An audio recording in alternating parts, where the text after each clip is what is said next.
TWR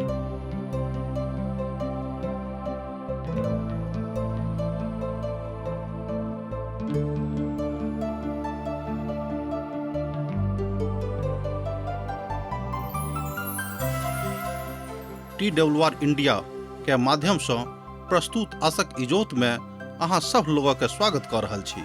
यह कार्यक्रम सब लोगों के लेल अछि जे नाना प्रकार के बा तरह तरह के विपत्ति, उलझन आ अशांति में पड़ क सच्चा जीवन के ज्योति से भटक गेलहुँ अछि आ हुनक नहीं मालूम छनि कि जीवन के नीक ज्योति की अछि। जो देखू पवित्र शास्त्र बाइबल में जीवन के ज्योति के दर्शायल गेल अछि। कृपया क क देखू आ सुनू कि परमेश्वर कोना क क अहाँ सँ मार्गदर्शन करै छथिन। आशाक इजोत मैथिली कार्यक्रम में हम अहाँक स्वागत एक बेर आर प्रभु यीशु मसीह के मीठ आ मधुर नाम से कऽ रहल छी। तहन प्रभु यीशु मसीह के मीठ आ पवित्र नाम में हमर अभिनंदन का स्वीकार करू। हमर भाई बहिन, जेना हम बेर बेर एहि बातक अहाँक सन्मुख में बाजैत रहैत छी कि प्रभु से बढ़ि कऽ केओ मनुष्य जाति से प्रेम नहीं कऽ सकैत अछि। प्रभु यीशु मसीह के ओही प्रेमक हमरा लोकनि पवित्र पोथी के अध्ययन में देख रहल छी। आजुक दिन हमरा सब व्यवस्था विवरणक पोथी तकर 5म अध्याय के अध्ययन करबाक लेल उपस्थित भेलहुँ हैं। एहि अध्याय में जतेक मुख्य बात थिक तकरा दिस हमरा लोकनि देखब आ मनन करब आ प्रभु से प्रार्थना करब जे ओहि सबटा बातक ज्ञान हमरा सभक प्रभु दैत जाहिसँ हमरा लोकनि ओहि बातक बुझि सकी। अध्याय 5 से 7 में प्रेमक ऊपर जबरदस्त बखान कयल गेल छैक आ 10 आज्ञा के और एक बेर बतायल गेल छैक, जाहिसँ इस्राएली लोकक की कथा स्मरण भऽ जाइन कि प्रभु परमेश्वर मूसा के माध्यम से इसराइली सबसँ की कथा केने रहथि जहन ओ सीनै पर्वतक ऊपर आज्ञा लेबाक लेल अर्थात व्यवस्था लेबाक लेल बजावल गेल छलाह। ई कथा तऽ सत्यक थिक जे निर्गमनक पोथी में हमरा लोकनि देखलहुँ हैं। तकर 20म अध्याय के अध्ययन में हमरा लोकनि एहि सबटा बातक विषय में सीख चुकल छी। मुदा एहि अध्याय में आर एकटा विशेष बात अछि, तैं एहि अध्याय के पवित्र पोथी बाइबिल में जोड़ देवल गेलिक। विद्वान सब एहि तरह कहैत छथिन, अर्थात नीतिगत बात सेहो बतावल गेल अछि। नीतिगत बात एहिठाम के संदर्भ यह अछि कि पवित्रता के साथ जँ अहाँ अपन मनुख वृत्ति कऽ रहल छी।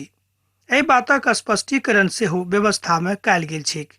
मूसा समस्त इस्राएली के बजा कऽ कहलनि, हे इस्राएली लोकनि, जे विधि आ नियमक हम अहाँके आजुक दिन सुना रहलहुँ हैं तकरा सुनियौक, जाहिसँ तकरा सीखबाक आ तकरा मानबाक अहाँ चौकसी करब।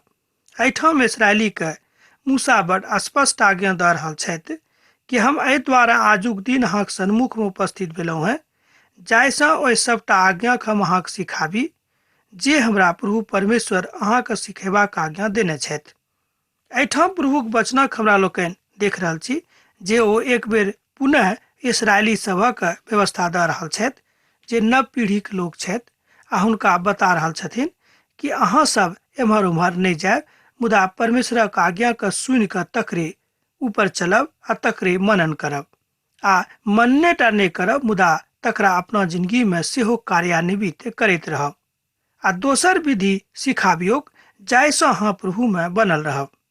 हमर प्रभु परमेश्वर तऽ हेरोब पर हमरा संगे बाचा बहने रहत आ एहि बाचा के प्रभु हमरा पूर्वज सँ नहि मुदा हमरो सँ बहने रहत जे एहिठाम आजुक दिन अहाँ जीवित छी।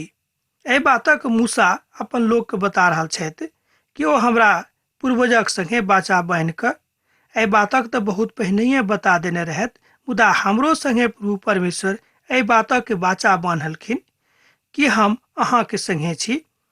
यह आज्ञा अहाँ अपन लोकक सिखाबियोक, जाहिसँ हुनको संगे हम रहबनि। हमर भाई बहिन, यह व्यवस्था आजुक दिन अहूँ सिखियोक कि जाहिसँ प्रभु परमेश्वर अहाँके संगे रहेक आर अहाँ एम्हर उम्हर नहीं जाउ। जे सीधे पहाड़क लग में छल आ मूसाक व्यवस्था के संपूर्ण इस्राएली राष्ट्रक लेल छल अर्थात एहिठाम अहाँ एहि बातक खूब नीकसँ सुनि रहल छी जे ओहि सबटा व्यवस्था बा आर सोझ भाषामे जँ हमरा लोकनि सीखब तऽ मूसा की समस्त व्यवस्था संपूर्ण इसराइली राष्ट्रक लेल छल।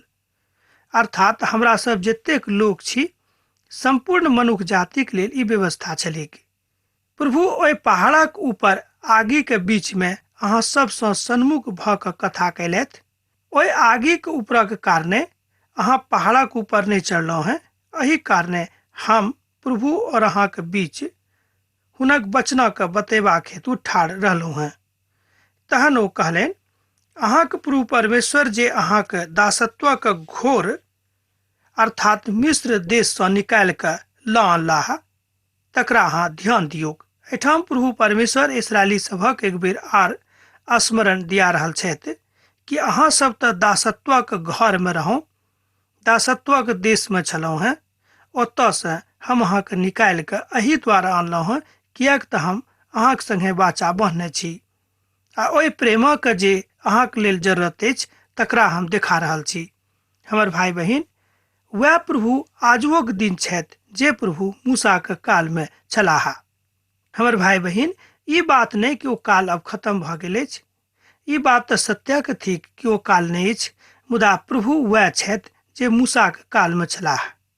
जे इसराइली लोकनि ओहि कालमे बहुत बेर परमेश्वरके छोड़ि कऽ दोसर देवी देवताके पूजामे लागल रहथि जे प्रभुके पसंद नहि रहनि।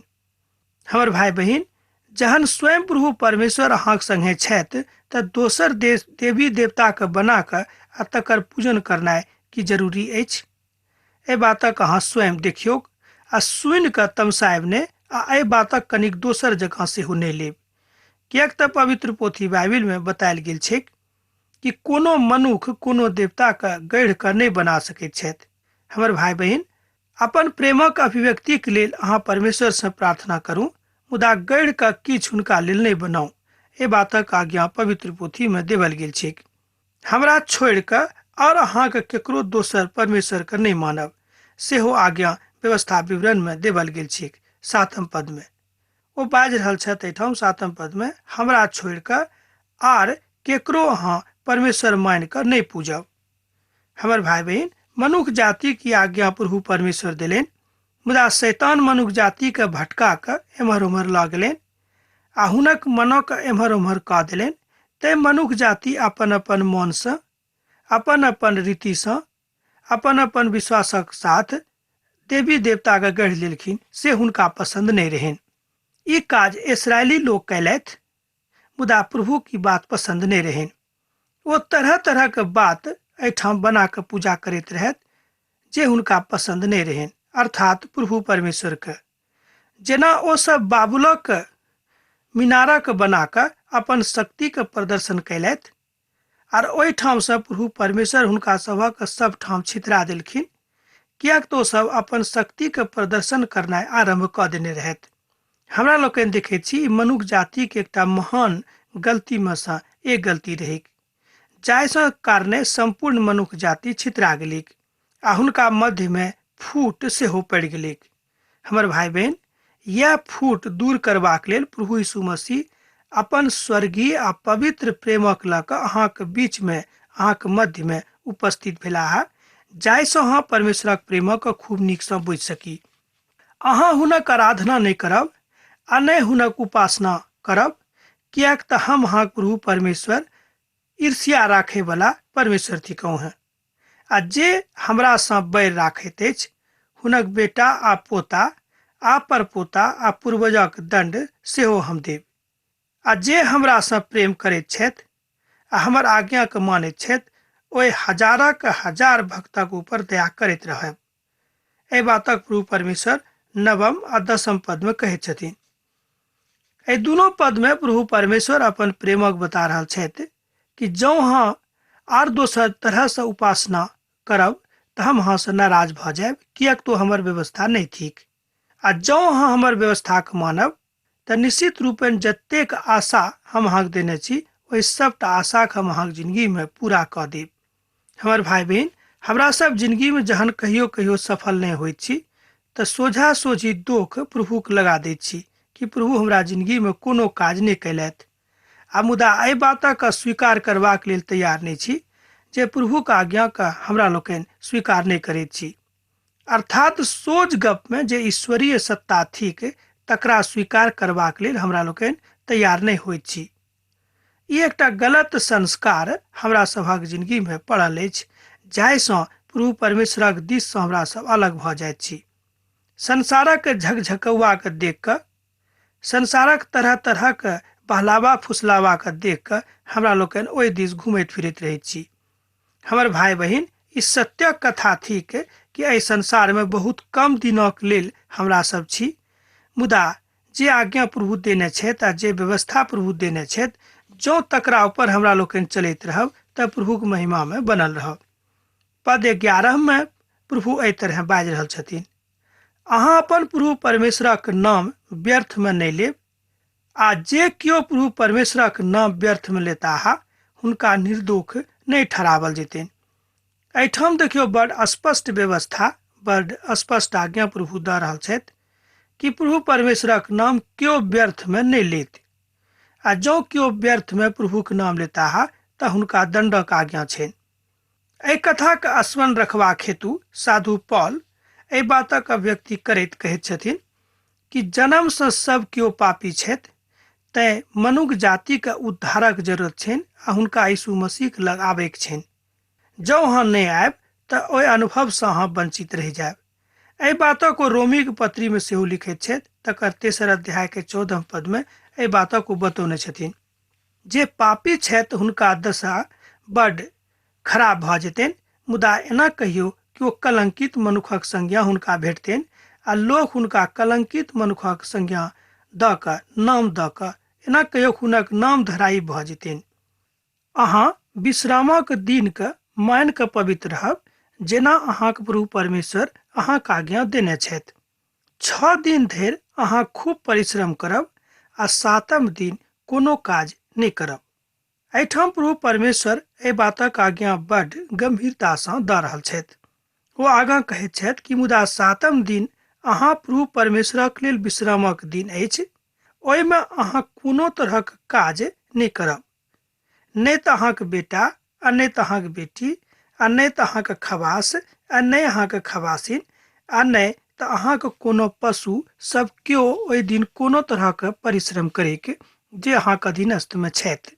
एहि बातक स्मरण राखब जे अहूँ मिस्र में दास छलहुँ हेँ, आ ओहिठामसँ अहाँके प्रभु परमेश्वर अपन भुजबलक कारणे एहिठाम निकालि कऽ लऽ अनलाह। तैं ओ अहाँके विश्राम दिन मनाबैके आज्ञा दऽ रहल छथि। एहि बातक अहाँ 12 पदसँ लऽ कऽ 15 पद में देख रहल छी। जँ अहाँके लग पवित्र पोथी बाइबिल अछि तऽ तकरा अहाँ हमरा संगे सेहो देख सकैत छी। एहिठाम जे बड़ रुचिकर कथा थिक ओ थिक जे सबटा आज्ञा प्रभु ओहि तरह दऽ रहल छथि जे एक बेर आर ओ इसराइली सबके एहि तरहक आज्ञा देने रहथिन। पवित्र पोथी के बहुत विद्वान सब एहि बातक विशेषता के विषय में बताबैत कहैत छथि कि पिता परमेश्वर ई चाहैत रहथि कि जे इसराइली के नव पीढ़ी छनि तकर पुनर्निरीक्षण आ तकर आत्ममंथन सेहो एहि रीतिसँ भऽ जायक जाहिसँ ओ इसराइली सभक पुनः ओहि देश में जतऽ जेबाक हुनका रहनि आ जाहि देशक अधिकारी बनाबे वाला प्रभु छलाह, मुदा ओहि में जायसँ पहिने ओ सब मनुष्य जाति के एहि बातक बताबै कि जे कियो हमरा झुंड में आबे के इच्छा राखैत छथि ओ परमेश्वरक दिस रहत। आजुक दिन हमरा सब एहि बातक ज्ञान सीख रहल छी कि जँ हमरा सब कोनो तरहक कथा जे प्रभुक पसंद नहीं छनि जँ करब तऽ निश्चित रूपेण हमरा लोकनि प्रभुक दिससँ अपराधी ठहरब। अपन माय बाबूक आदर करब जेना कि अहाँके प्रभु परमेश्वर अहाँके आज्ञा देने छथि। एहिठाम और एकटा आज्ञा प्रभु दऽ रहल छथि जे अपन माय बाबूक आदर करब जेना कि अहाँके प्रभु परमेश्वर अहाँके आज्ञा देने छथिन। हमर भाई बहिन, आजुक मध्य में, आजुक परिप्रेक्ष्य में ई बात बड़ नीक थिक, किएक तऽ आजुक धियापुताक जँ अहाँ खूब नीकसँ निरीक्षण करबै तऽ पायब कि ओ सब अपन माय बाबूक आदर ओतेक नीकसँ नहि कऽ रहल छथि जेना कि हुनका करबाक रहनि। आजुक दिन ई पांचम आज्ञा जे हमरा लोकनि देख रहल छी प्रभु परमेश्वरक दिस सँ इसराइली सभक देवल गेलनि। मुदा आजुक परिप्रेक्ष्य में ई ओतबे कारगर अछि जतेक ओहि काल में छल। छठम आज्ञा अछि अहाँ हत्या नहि करब। व्यवस्था विवरणक पोथी तकर 5 अध्याय तकर 17 पद में ई बात बतायल गेल छै। ओतऽ बड स्पष्ट जकाँ मनुष्य जाति को आज्ञा दऽ रहल छथि कि अहाँ हत्या नहि करब। हमर भाई बहिन, कहियो कहियो मनुष्य जाति तामस में आबि कऽ हत्या कऽ दैत छथि। ई बात प्रभुक पसंद नहि छनि। हमर भाई बहिन, मान लियो जँ एहि तरहक गलती अहाँ से भऽ गेल अछि तऽ आजुक दिन अहाँक जिंदगी में महान अवसर अछि कि प्रभु यीशु मसीह लग आबि कऽ ओहि हत्याक पापक मानि कऽ हुनका अपन प्रभु स्वीकार करू। मुदा हुनका से कहियौन कि आब कहियो भविष्य में एहि तरहक कोनो गलती हम नहि करब। एहिठाम बड स्पष्ट भाषा में प्रभु आज्ञा दऽ रहल छथि कि जे केओ हत्यारा छथि हुनका प्रभु कहियो माफ नहि करता जँ ओ अपन पापक मानि कऽ स्वीकार नहि करैत छथि। एकर अर्थ कनि गलत नहि लगायब कि बहुत केओ एहि तरह बाजि सकैत छथि कि बेर बेर हत्या करब आ बेर बेर प्रभुक लग आबि कऽ माफी मांग लेब। हमर भाई बहिन, जेना हम एक दिन और अहाँ से बाजि चुकल छी कि प्रभु मनक प्रभु छथि, तहन ओ अहाँक मनक बातक जानैत छथिन। अहाँके जे की सोच विचार छै तकरो प्रभु खूब नीक सँ जानैत छथि। तहन अहाँ प्रभुके ठगि नहि सकलहुँ हैं। अहाँ व्यभिचार नहि करब सेहो 18 पद में बतायल गेल छै। ई व्यवस्था प्रभु इसराइली सबके दऽ रहल छथि कि हाँ, व्यभिचार नहि करब। हमर भाई बहिन, आजुक संसार में अशांतिक एकटा और कारण थिक व्यभिचार। मनुष्य सब अनर्गले व्यभिचार करैत छथि, अर्थात हुनका मन में व्यभिचारक पागलपन सवार छनि। तैं हमरा लोकनि देखैत छी कि दुनिया में सबठाम अशांति छैक। हमर भाई बहिन, अशांति के इहो एकटा मुख्य कारण में सँ एक कारण अछि। तैं प्रभु परमेश्वर कहैत छथि कि अपन जे जिंदगी अछि तकरा ऊपर अहाँ ध्यान दियौक आ एहि तरहक व्यभिचार आ गलत बातक सोच विचार जे अहाँके मन में आबि रहल अछि तकरा यीशु मसीहक नाम सँ डाँटि कऽ भगा दियौक। ई विचार ठीक नहि थिक। एहि बातक चर्चा जँ अहाँ और वैज्ञानिक दृष्टि सँ देखैत छी तऽ हम कहब कि बड्ड रुचिकर भऽ जाइत अछि। किएक तऽ प्रभु परमेश्वर कहलनि कि हर मनुख के जोड़ा ओ बना देने छथि। तहन जोड़ा के छोड़ि कऽ आर कतौ जँ अहाँ दोसर ठाम व्यभिचारक लेल जा रहल छी ती प्रभुक पसंद नहि छनि। आ जे केओ एहि तरहक काज करैत छथि ओ तरह तरहक बीमारी सँ परेशान भऽ जाइत छथि। जाहि बातक हमरा लोकनि आजुक संदर्भ में देखैत छी। आ 8म आज्ञा अछि अहाँ चोरी नहि करब। व्यवस्था विवरणक पोथी तकर 19 पद में एहि बातक बतायल गेल छै, अर्थात 5म अध्याय के 19 पद में। एहिठाम बड स्पष्ट आज्ञा देवल गेल अछि कि अहाँ चोरी नहि करब आ ककरो दोसर गोटेक धनक देख कऽ तकरा प्रति कोनो तरहक आसक्ति पैदा नहि करब। लोक जे चोरी करैत अछि एहि दुआरे जे हुनका मन में आसक्ति पैदा भऽ जाइ छनि, तहने ओ चोरी करैत छथि। प्रभु एहिठाम अहाँ एहि तरहक आज्ञा दऽ रहल छथि अहाँके जाहिसँ अहाँ चोरी करबासँ वंचित रहू। हमर भाई बहिन, जहन अहाँ प्रभुके लोग छी तहन किएक एहि तरहक मानसिकता बना कऽ राखि रहलहुँ हैं। हम ई नहि कहै छी कि हाँ ओहिमे सँ छी, मुदा प्रभु एहि तरहक आज्ञा दऽ रहल छथि तै पवित्र पोथीके ओहि सभटा बातक हमरा लोकनि सीख रहल छी। आब 9म आ 10म आज्ञा के हमरा लोकनि देखब जे 9म आज्ञा में की थिक। अहाँ केकरो विरोध में मिथ्या साक्षी नहीं देब। हमर भाई बहिन, ई बात आजुक संदर्भ में खूब भऽ रहल अछि। लोक सब मिथ्या साक्षी दऽ कऽ जे निर्दोष लोक नहि छथि तकरा लोक फंसा दैत छनि। एहि बातक घटना हमरा लोकनि देखैत रहैत छी, कोर्ट कचहरी में होइत रहैत अछि। कचहरी में जाकर लोग सब गलत तरह से दूसरा विरुद्ध में पाई कौड़ी के चिंता राखि कऽ दऽ दै छथिन मिथ्या साक्षी, मुदा जे निर्दोष छथि तकरा लोग फंसा दैत छथिन।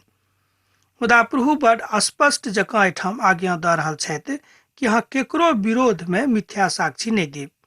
अहाँ नहीं तऽ केकरो पत्नी के लालच करब, आ नहीं ओकर घरक लालच करब, आ नहीं ओकर खेतक लालच करब, आ नहीं दासेक लालच करब, आ नहीं हुनक पशुधनक लालच करब। एहिठाम 10म आज्ञा में प्रभु परमेश्वर धनक दिस बता रहल छथि। ओ कहैत छथि कि हमरा सब कहियो कहियो धनक आसक्ति में एतेक लालची भऽ जाइत छी कि परमेश्वरक एहि व्यवस्थाक माननाइ बंद कऽ दैत छी। हमर भाई बहिन, तहन वैचारिक महत्वाकांक्षा के कारणे हमरा सब कहियो कहियो ततेक लालची भऽ जाइत छी कि दोसरा के छोट छोट चीजक देख कऽ मन में लालच आबैत अछि। तहन प्रभु एहिठाम कहैत छथिन कि दोसराक पत्नी के, दोसराक धनक आ दोसर गोटे के कोनो तरहक जे हुनका लग छनि तकरा देख कऽ कोनो तरहक ललसा नहि राखब। यह ललसा मनुष्य जाति के लालच जन्म दऽ दै छनि। तहन अहाँ बाजि सकलहुँ हँ कि महत्वाकांक्षा जे मनुखक मन में रहैत अछि वह मनुख गलत काजक दिस लऽ जाइत अछि। आ प्रभुक ऊपर जँ अहाँ बनल रहब तऽ एहि सबटा बातक अहाँ सीख कऽ मनुखक सेहो सिखा सकलहुँ हैं। एहि बातक अहाँ अपन धियापुताके, अपन गांव समाजके, अपन पड़ोसीके बता सकलहुँ हैं कि प्रभु एहि तरहक लोकसँ प्रसन्न नहि रहैत छथि। हमर भाई बहिन, जँ अहाँ अपन जिंदगी के अवलोकन करबै तऽ अहाँ देख सकैत छी कि हमरा सभक जिंदगी ततेक पैघ नहि अछि जतेक हमरा लोकनि विचार राखैत छी। मुदा कनेक कालक जिंदगी में रहबाक लेल हमरा लोकनि संसार में आयल छी। मुदा बहुत गोटे के नाराज कऽ कऽ आ बहुत गलत काज कऽ कऽ जँ एहिठाम से विदा होएब तऽ कहियो परमेश्वरक राज में विश्राम नहीं पाएब। हमर भाई बहिन, जँ अहाँ बा हम परमेश्वरक राज में विश्राम पावे के इच्छा राखैत छी तऽ ई सबटा बात हमरा सभक मन से निकालऽ पड़त। यह बात आजुक संदर्भ में बड़ जरूरी होइत अछि। तकरा बाद पद 22 में जँ अहाँ जायब तऽ पाएब कि आखिरी पद जे सेहो भऽ सकै छै। अहाँ बाजि सकलहुँ हँ जिंदगी के। ओ कहैत छथिन कि परमेश्वर शनै शनै पहाड़क ऊपर कथा करैत छथि आ वह संदर्भ में किछु वैचारिक मंथन सेहो कऽ रहल छथि। एहिठाम मूसा अपन जिंदगी के दिस देखैत कहैत छथिन कि वह प्रभु परमेश्वर जे हमरा सबके एतेक नमहर यात्रा में अगुवाई देलनि आ हमरा कहलखिन कि अहाँ इसराइली सभक अगुवाई करू। मुदा एहि सबटा बातक ध्यान केंद्रित करैत मूसा अपन लोक से कहैत छथि कि हम तऽ किछु नहि छी। जँ प्रभु हमरा संगे नहीं रहता तऽ अतेक नीकसँ हम अहाँ सबके अगुवाई नहीं दऽ सकैत रहौं। हमर भाई बहिन, एहि तरहक विचार आजुओक दिन अगुआ सभक होयबाक चाही। हमर भाई बहिन, प्रभु के ई सिद्धांत छनि, बा एना कहियो कि प्रभु के ई व्यवस्था में हमरा लोकनि आजुओक दिन एहि संसार में रहि रहल छी। तहन एहि तरहक कोनो वैचारिक विवशता जँ हमरा सभक मन में अछि तऽ तकरा निकालि कऽ फेंक देनाइ बड़ जरूरी थिक। भला तऽ यह रहते जे हिनक मोन सैद घड़ी एहि तरह बनल रहे जे ओ हमर भऽ जेतैक आ हमर समस्त आज्ञाक ऊपर चलतैक आ जाहि कारणे हिनक आ हिनक वंशक भलाई होइत रहतैक। एहि बातक अहाँ 29 पद में देख सकैत छी। तहन हमरा लोकनि ओहि पदक एक बेर आर देखब। भला तऽ ई रहतियैक जे हिनक मोन सैद घड़ी एही तरह बनल रहे जे ओ हमर भऽ जैतेक आ हमर समस्त आज्ञाक ऊपर चलैत रहतैक, जाहि कारणे हिनक आ हिनक वंशक भलाई होइत रहेक। हमर भाई बहिन, प्रभु एहि तरह आज्ञा दऽ रहल छथिन कि जँ अहाँ हमर आज्ञा बनल रहब तऽ अहाँक भलाई होइत रहत। यह आज्ञा प्रभु मूसा के माध्यम से अपन इसराइली लोकक दऽ रहल छथि जे हुनक चुनल प्रजा रहनि। हमर भाई बहिन, हमरो सब जहन प्रभु यीशु मसीह के मान लेने छी तऽ हमरो सब प्रभु के चुनल प्रजा बनि गेलहुँ हैं। जँ अहूँ चाहैत छी कि प्रभु के चुनल प्रजा बनी तऽ यह काज करू। तहन अब आजुक अध्ययन हमरा एही ठाम समाप्त करबाक आज्ञा दिअ, किएक तऽ अहाँ सब विदा होय के काल भऽ रहल अछि। प्रभु यीशु मसीह के नेह अहाँक जिंदगी में सैद घड़ी बनल रहे। आमीन। हमर विश्वास अछि कि ई कार्यक्रम अहाँके लेल लाभदायक सिद्ध अछि। हम चाहै छी कि अहाँ अपन आशीषके हमरा संग साझा करू। जँ अहाँ के नजीक बाइबलसँ आ जीवनसँ संबंधित कोनो प्रकारके प्रश्न भऽ सकै अछि तऽ अपन समस्याके लेल प्रार्थना करबाके लेल जँ चाहै छी तऽ हमरा फोन नंबर पर जरूर संपर्क कऽ सकै छी। परमेश्वर अहाँ सबके लेल एकटा सुंदर, सुखद, आनंदित दिन प्रदान करैक।